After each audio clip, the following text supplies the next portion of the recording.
苦労されたような言い方ですね。男はこうだ、女性はこうだみたいな、バズってるのを見るとそんな感じなんですよね。本来はってことですよね。男性も女性も自分らしく生きられるっていう変な固定化を与えられず。でも働いてて思いますけど、あまりにもやり方が雑だなっていう、保育士の友達なんて言ってたからね、嫌悪感を持たれるお母さんとかもいるらしいんで、現実ね。では今回ね、河本。歴史的に見まして、うん。女性がこの仏法の発展、仏教の発展にいかに重要な立ち位置を占めてきたのか、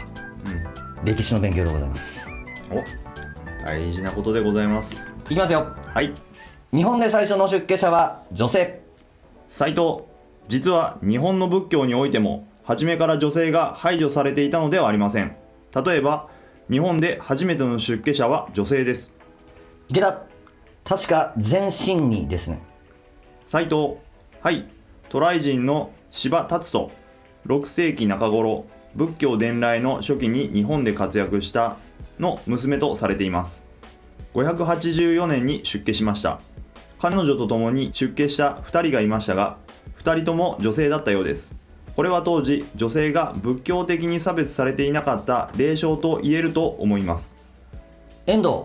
その頃6世紀から8世紀は女性の天皇が相次ぐなど社会全体に女性の地位が高かったのかもしれませんね。斉藤、奈良時代8世紀には奈良の法華寺をはじめ国分二寺も各地に建てられました。別名を法華滅罪の寺と呼ばれ、法華経の功徳で女性の平安を願うことを目的としたものです。これも9世紀以後は衰亡し廃寺になったり、男性の寺院になったり、その末寺になったりしています。須田、その理由は仏教の国家主義化の進展とか神道との関係なども考える必要があると思います。いずれにせよ、インドと似て日本でも仏教本来の平等感を貫くことは大変に難しかったことがわかります。池田、絶えず原点に帰れ、創始者の精神に帰れと努力を続けなければならない。宗教といっても所詮は人です。人で決まるのです。また別の角度から言えば歴史は常に変化です。今の男性中心社会もいつまでも続くものではないし、続けてはなりません。斉藤、人類の歴史を見ると紀元前の世界では数千年以上にわたる長い母系社会が続いていたわけです。その後男性中心の社会になったわけですから、むしろ男性中心の社会の方が歴史的には短いと言えるかもしれません。池田、今後はどちらが中心ということではなく、全く新しい調和の文明が必要でしょう。ともあれ、日蓮大聖人の平等感は実に透徹しておられる。例えば大聖人は、一切主張は聖徳の流女なりと仰せです。一切主張が流女としての勝負も持っている。その意味で男性も流女である。だからこそ流女は自分の成仏はシャリホツの成仏でもあると叫んだのです。我々の中にも流のがある。なかなか考えさせられる一文でございますけど。そうね。この点に関しては、自分が悩んでなんとなく分かったことをまたおいおいね話したい。はい。そして変化です。偉い時代でございますよ本当に。変化でございます。激しいよね、変化がね、いろんなところで。女性が表舞台に出てくる、そんな時代になっております。もはや当たり前ですもんね。次いきます。はい。人間として輝いてこそ。遠藤、そうしますと仏法上男女の違いはどう見るのでしょうか。男性も女性も1年3000の東大であるという平等面はよくわかるのですが、やはり様々な違いが現実にはあると思うのですが。須田、一般によく言われるのが男性の行動パターンがどちらかといえば観念的、抽象的であるのに対し、女性の場合は直感的、現実的であると。偽物や嘘を女性の鋭い直感で直ちに見抜くとか。遠藤、なんといっても女性には子供を出産できる性であるという根底的な特質があります。生命の誕生に直接関わっているという意味では、女性の方が生命の基本的な次元により深く根ざしているという意見もあります。嘘を見抜くというかね、敏感じゃないですか。そうですね。怒ってるみたいな。いや怒ってねえみたいな。いや怒ってんじゃんみたいな。怒ってねってみたいな。これが怒ってるのかな、ね。苦労されたような言い方ですね、先生。皆さん大変じゃないまあそうね、大体そうよね。山本君もあったんじゃないんでしょうか。次行きましょう。最後、深層心理学でも男性と女性の特質については相当深く研究されているようです。例えば、ユング派の心理学の河合駿博士は、母性原理は全てを平等に包含する機能によって示されるのに対し、不正原理は全てのものを主体と客体、善と悪などに分割し、類別していく切断する機能によって示されると述べています。池田、他にもいろいろ見方はあるでしょう。問題はそれらの違いが果たして先天的であらゆる時代、あらゆる社会に共通する普遍的なものかどうか、それとも後天的でその社会の文化、伝統によって形成された違いなのか、その線引きは極めて難しい。今後の諸学問の研究に期待したいと思う。例えば、あるアメリカの女性によるこんな指摘があります。男子は子供の時から危険を冒してみるように育てられるが、女子は安全を求めるものとされた。仮に女子が危険を求めようとすれば、その子は男のようになりたくてそうしているというわけである。アドラーでさえ、女の子が木に登れば男の子の真似をしたがっているといい、女の子だって面白がって木に登るかもしれないとは思わず、男子と同じように女子も危険を冒すことで自主性を養えるとも思っていない。この指摘が正しいかどうかは別にして、我々の意識の中にある男らしさ、女らしさのイメージは、長い間の文化、伝統によって深刻に影響されていることは事実です。その影響は言語、宗教、制度、教育、学問の在り方など、全社会の毛細血管にまで染み通っていると考えられる。ですから大事なのは、男性はこうすべきだとか、女性はこうすべきだとか、あらかじめ決めつけることではなく、第一にも第二にも人間として人間らしく生きていく努力ではないだろうか。仏法においても男女の在り方について種々の教えがあるが、説かれた時代、社会における男性観、女性観が当然反映されています。それらを一概に固定化することはできないでしょう。大切なことは女性も男性も人間として幸福になるということです。幸福になるのが目的であり、他は手段です。こうあるべきだと決めつけ、それがどんなに正論のように見えても、それを実行してこうになったのでは何にもなりません。また女性が不幸のままで男性だけが幸福になれるわけもない。遠藤、よくわかりました。男性も女性も人間として光り、その結果おのずとにじみ出てくる男らしい輝き、女性らしい交際であれば良いということですね。須田、アメリカにおける戦後のフェミニズム、男女同権論、女性解放論の火付け役となった本に新しい女性の創造があります。現著の刊行は1963年です。その第一章は満たされない生活です。そこには女性は夫と子供と家庭のことだけを心配すればよいという風潮の中で、多くの女性が人知れず悩んでいた様子が描かれています。ある女性はどういうわけか無意味に感じるのです。満ち足りないのです。と言い、また生きてる気がしないのですとも言った。時には精神安定剤でこの気持ちを消す女性もいた。疲れ切った感じで自分でハッとするくらい子供たちに腹が立つのです。わけもないのに泣き出したくなるのですと訴える女性もいた。ある女性はそんな気分になると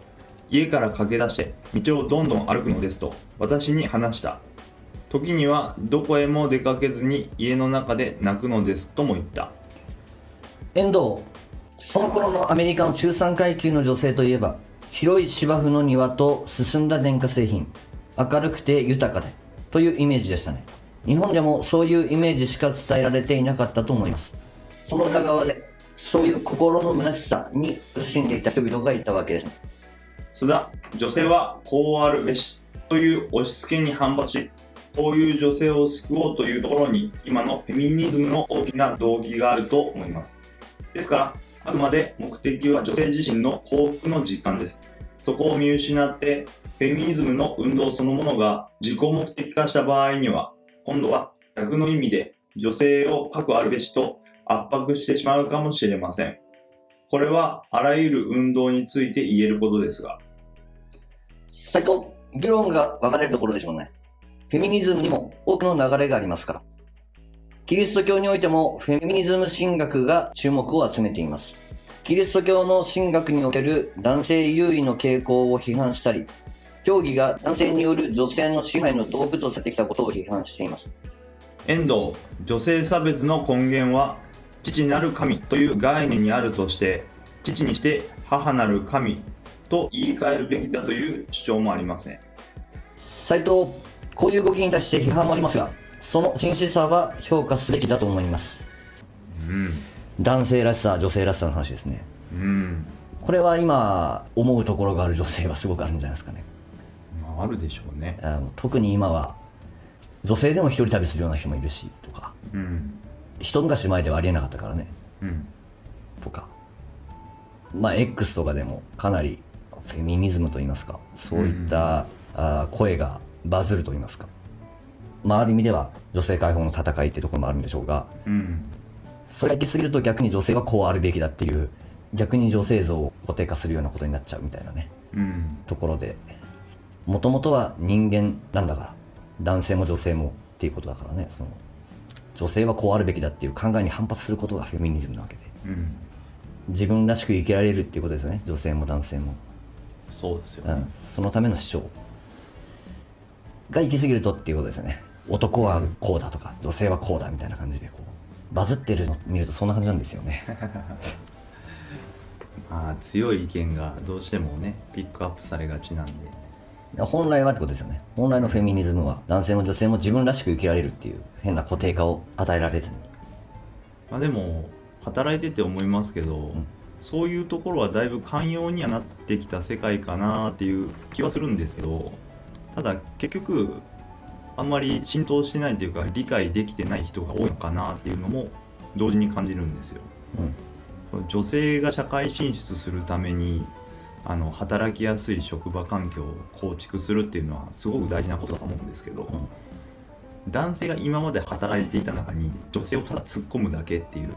そんな粗暴なやり方がそれに該当するのかっていうと僕はちょっと違うなと思うんですけどね。そうなると男性らしさを求められるみたいな感じなんていうか、自分らしくいたわけですよ、女性も。それはやっぱ男性も自分らしさと違うタイプがするわけだし、一緒になることもあるかもしれないけど、でも女性は女性としてやっぱ男性と女性の違いはやっぱありますからね。男性と女性の平等はもちろんそうなんですけど、現に力が違うとか、女性の方が直感が優れてるとか、違いは違いとしてありますよ。そうなんですよ。それを踏まえた上でどういう環境をしていくかということですよね。もうちょっとその違いを理解した上で適材適所というかその辺を考えて環境構築をしていくべきじゃないかなと思うんですけど、あまりにもこうやり方が雑だなっていう印象があるんですけど、皆さんのところはどうでしょうかっていう思いがありますね。変化の時代だと思いますし、女性の包容感、旺盛、これをどういうふうに取り入れていけるかってところですよね。そうですね。いやもちろんあれですよ、男性と同じ職場でその仕事がやりたいっていう人はぜひぜひっていう感じですけど、果たしてそれだけでいいのかなっていう。女性に対して女性に対して、そういう女性もいるだろうし、多くのマス層っていうか女性のマス層って考えた時にその環境って魅力あるとか、その辺は難しいけどね。自分の働きやすい環境にしていってください、応援してますってことですか。そうね。女性に対してはそういうところもあると思うし、うまいことね区別できればいいと思う。差別はいかんよ。今令和に生きる我々の一般世間に対する、率直な意見といいますかところですか。僕の意見ね、難しいけどね、なかなか模索していきましょうということですね。逆もしかりですからね。女性の職場環境で男性も働けるようになった方がいいパターンもあるだろうし、今あくまで男性社会を中心に喋っちゃった時点でそういう偏見があるのかなと今僕も反省した時点ですけど、逆もあると思う。